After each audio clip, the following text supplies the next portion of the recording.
सभी स्टूडेंट्स का एक बार पुनः मैं प्रवक्ता पोल साइंस मनोज स्वामी श्रीमती मोरी देवी तापड़िया कन्या महाविद्यालय जसवंतगढ़ के इस यूट्यूब चैनल पर हार्दिक गहराइयों से हार्दिक अभिनंदन एवं बहुत बहुत स्वागत करता हूं। और अब भी अगर किसी स्टूडेंट ने हमारे महाविद्यालय के इस यूट्यूब चैनल को सब्सक्राइब नहीं किया है तो सब्सक्राइब कर लो, क्योंकि अब जो यूनिवर्सिटीज़ एग्ज़ाम होगी जुलाई के लास्ट सप्ताह या अगस्त के प्रथम वीक में, तो आप उसकी जो वर्तमान जो परिस्थितियों को ध्यान में रखते हुए अपनी तैयारी है उसको अनवरत जारी रख सकते हैं।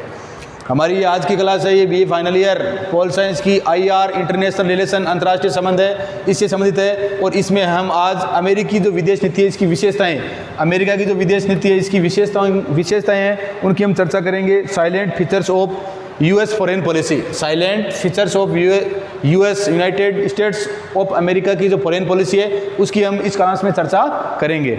विदेश नीति के बारे में हम पढ़ चुके हैं पहले। विदेश नीति कोई भी राष्ट्र है अपने राष्ट्रीय हितों को पूरा करने के लिए है वो क्या करता है, विदेश नीति उसका निर्माण करता है कि उसके राष्ट्रीय हित हो ज़्यादा से ज़्यादा क्या हो, पूरे हो, उस देश को ज़्यादा से ज़्यादा क्या हो, लाभ हो। तो अमेरिका की विदेश नीति की विशेषताएं, दूसरा विश्व युद्ध हमारे को पता है सितंबर 1939 से लेकर अगस्त 6 और 9 अगस्त 1945 के मध्य है। तो कौन सा विश्व युद्ध हुआ था, द्वितीय विश्व युद्ध हुआ था। तो उसके बाद में अमेरिका की जो विदेश नीति है वो पहले विशेषता है साम्यवाद का विरोध, दूसरा है सैनिक संधियों की नीति, तीसरा है विदेशी आर्थिक सहायता की नीति, चौथा है मानवाधिकारों का समर्थन, अगला पॉइंट है लोकतंत्र बहाली के नाम पर पड़ोसी देशों में हस्तक्षेप करता है, विकासशील देशों पर दबाव बनाए रखने की नीति है अमेरिका की। और एशिया जो प्रशांत क्षेत्र है इसमें विशेष दिलचस्पी विशेष रुचि लेता है कौन, अमेरिका। तो पहला है साम्यवाद का अवरोध। दूसरे विश्व युद्ध के बाद में अमेरिका इसने साम्यवाद का अवरोध अमेरिकी विदेश नीति की क्या है, प्रमुख विशेषता रही है। दूसरे विश्व युद्ध के बाद में अमेरिका की जो विदेश नीति है इसकी प्रमुख विशेषता क्या है, साम्यवाद का अवरोध। जो साम्यवाद है उसकी क्या करना, साम्यवाद को रोकना। हमने पढ़ा था दूसरे विश्व युद्ध के बाद में विश्व समुदाय में दो महाशक्तियाँ, एक स्वयं अमेरिका जिसकी क्या थी, लोकतांत्रिक पूंजीवादी थी, और दूसरा कौन सा था, दूसरा है वो सोवियत संघ, साम्यवादी विचारधारा। तो इन दोनों में आपस में जो पारस्परिक जो तनाव था, जो वैचारिक जो वैमनस्य था, यही क्या था, तो अमेरिका ये चाह रहा था कि साम्यवाद है इसका विरोध किया जाए और साम्यवादी जो विचारधारा है इसको क्या किया जाए, रोका जाए। साम्यवाद के अवरोध की नीति का अर्थ है जहाँ कहीं सोवियत संघ दबाव का प्रयोग करता है वहाँ जो अमेरिका है वो क्या करेगा, प्रति दबाव का प्रयोग करेगा, प्रति दबाव का प्रयोग करेगा। मतलब जहाँ पर सोवियत संघ है अगर दबाव बनाता है वहाँ पर अमेरिका है उनके प्रति क्या बनाएगा, सोवियत संघ के प्रति क्या बनाएगा, दबाव बनाएगा। कहने का मतलब है साम्यवाद का क्या करेगा, विरोध करेगा। जॉर्ज अर्ल के शब्दों में एक राजनीतिक विचारक है जॉर्ज अर्ल, और जॉर्ज अर्ल ने कहा है कि सोवियत संघ नाजी खतरे से भी अत्यधिक बड़ा खतरा है। जॉर्ज अर्ल ने कहा कि जो सोवियत संघ है ये नाजी खतरे से भी क्या है, बड़ा खतरा है। हिटलर हमने पढ़ा था, हिटलर कहाँ का था, जर्मनी का था। तो जिस प्रकार से नाजीवादी विचारधारा है या नाजी विचारधारा है उससे भी जॉर्ज अर्ल ने कहा कि जो नाजी खतरा हिटलर है उससे अधिक खतरनाक है ये क्या, जो सोवियत संघ है। तो इसलिए अमेरिका ने ये साम्यवाद का विरोध करने की नीति अपनाई, और जहाँ पर सोवियत संघ ने दबाव बनाया वहाँ पर अमेरिका ने प्रति दबाव बनाने की क्या की, कोशिश की। दूसरा है सैनिक संधियों की नीति। अमेरिका ने क्या किया, अमेरिका ने साम्यवाद का अवरोध करने के लिए सैनिक संधियां और जो मैत्रियों का निर्माण किया। सैनिक संधियां और मैत्री या समझौते किए, जिस प्रकार से नाटो है, सेंटो है, सिएटो है, इस प्रकार के विभिन्न प्रकार की जो सैनिक संधियां हैं इसका निर्माण किया अमेरिका ने।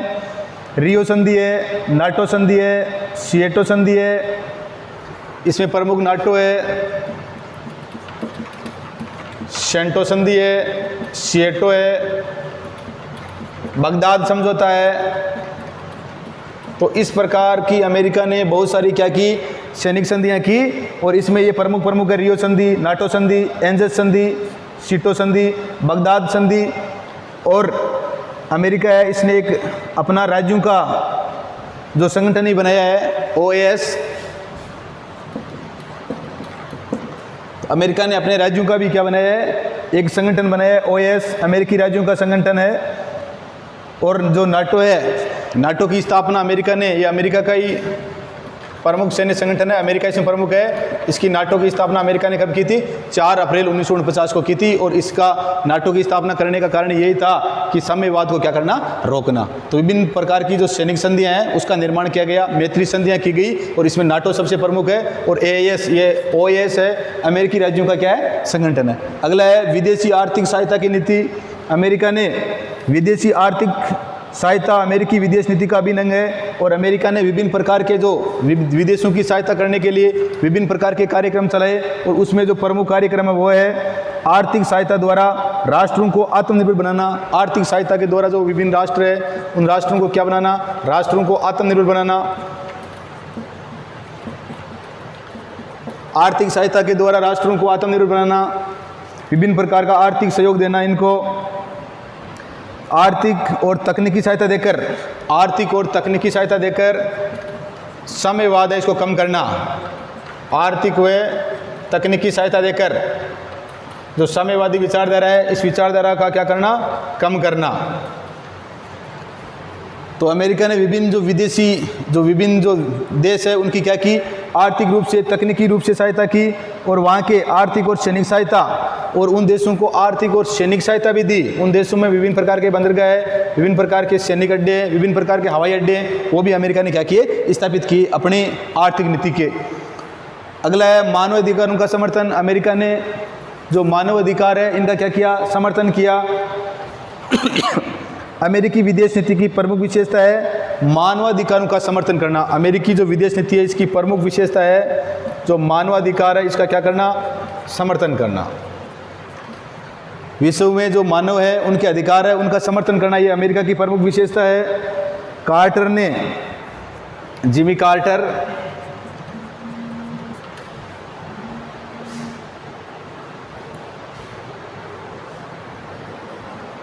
ने तो मानवाधिकार मुद्दे को अंतर्राष्ट्रीय राजनीति के ताने बाने में ठोस रूप से लपेट लिया। कार्टर प्रशासन ने मानवाधिकारों की देखरेख के लिए स्टेट डिपार्टमेंट में एक पृथक ब्यूरो की स्थापना की। स्टेट डिपार्टमेंट में एक पृथक जो ब्यूरो है, एक पृथक जो विभाग है, उस विभाग की क्या की, स्थापना की। किसने? कार्टर ने। तो मानवाधिकारों का समर्थन किया है, और इसके लिए इन्होंने अलग से एक जो कार्टर है, इन्होंने कार्टर प्रशासन ने तो मानवाधिकारों की देखरेख के लिए एक स्टेट डिपार्टमेंट है, इसमें एक पृथक ब्यूरो या विभाग की स्थापना की। अमेरिकी राजदूतों का यह व्यक्तिगत उत्तरदायित्व बन गया कि वे दूसरे देशों में मानवाधिकार संबंधी नीति को ही सही परिप्रेक्ष्य में क्या करे, प्रस्तुत करे। अगला है लोकतंत्र बहाली के नाम पर पड़ोसी देशों में हस्तक्षेप। लोकतंत्र बहाली के नाम पर अमेरिका ने पिछली सदी के या पिछले समय में दक्षिण अमेरिका में कानूनी व्यवस्था और लोकतंत्र की बहाली तथा अमेरिकी नागरिकों के हितों के नाम पर 60 से अधिक बार क्या किया है, हस्तक्षेप किया है। लोकतंत्र के बहाली के नाम पर अपने जो पड़ोसी देश है उनमें 60 से 70 से अधिक बार क्या किया है, हस्तक्षेप किया उन देशों में। किस लिए? कि उन देशों में लोकतंत्रात्मक शासन प्रणाली इसकी क्या की जाएगी, स्थापना की जाएगी। दूसरे महायुद्ध के बाद अमेरिका ने अपने आसपास दखल का सिलसिला जारी रखते हुए 1983 में ग्रेनेडा और 1989 में पनामा में भी क्या दिया, दखल दिया। ग्रेनेडा व 1989 में अमेरिका ने पनामा में भी क्या दिया, दखल दिया। अमेरिका ने 1965 में डोमिनिकन गणराज्य में दखल किया, और 1965 में डोमिनिकन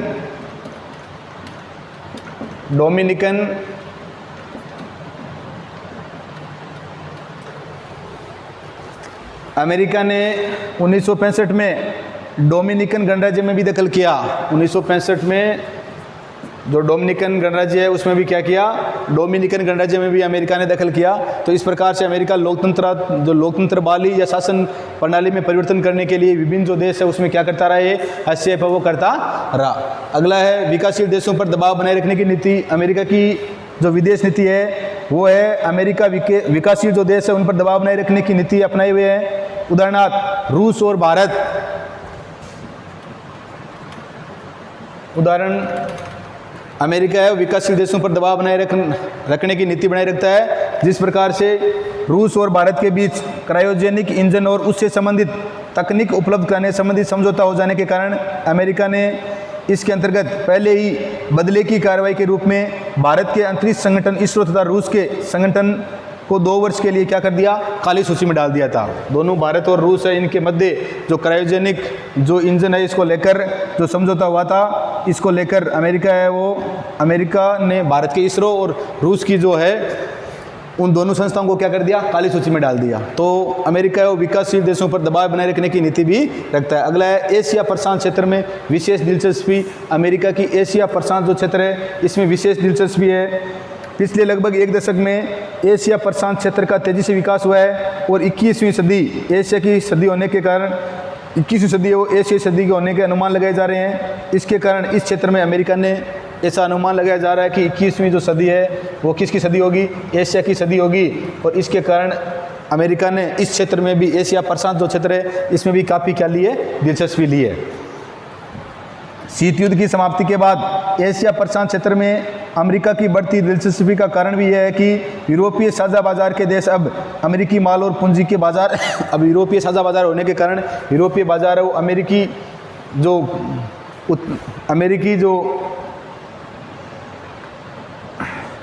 यूरोपीय साझा बाजार के देश है, अब वो अमेरिकी माल और पूंजी के बाजार है वो नहीं रहे हैं और यूरोप अमेरिका का सहयोगी न होकर अब क्या हो गया, प्रतिद्वंदी हो गया। अब यूरोप अमेरिका का सहयोगी न होकर क्या हो गया, प्रतिद्वंदी हो गया। इसलिए अमेरिका ये चाहता है कि वो एशिया प्रशांत क्षेत्र में ध्यान दे और अपना जो माल है और अपनी जो पूंजी है उसका निवेश इस क्षेत्र में करे।